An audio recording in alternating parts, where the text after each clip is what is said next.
পড়ার পরেও যদি চরিত্র ভালো না হয়, বুঝতে হবে নামাজ হচ্ছে না, কাঙ্ক্ষিত মানের নামাজ আদায় হচ্ছে না।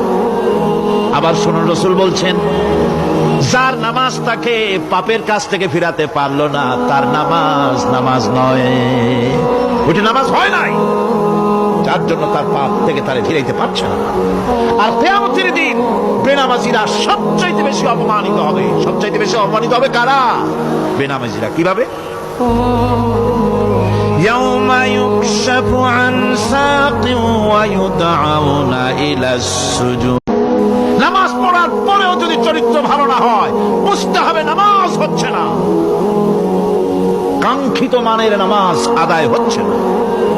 আবার শুনুন, রাসূল বলছেন, যার নামাজ তাকে পাপের কাছ থেকে ফিরাতে পারলো না, তার নামাজ নামাজ নয়, ওইটা নামাজ হয় নাই, যার জন্য তার পাপ থেকে তারে ফিরাইতে পারছে না। আর কিয়ামতের দিন বেনামাজিরা সবচাইতে বেশি অপমানিত হবে। সবচাইতে বেশি অপমানিত হবে কারা? বেনামাজিরা। কিভাবে? يوم يكشف عن ساق ويدعون إلى السجود।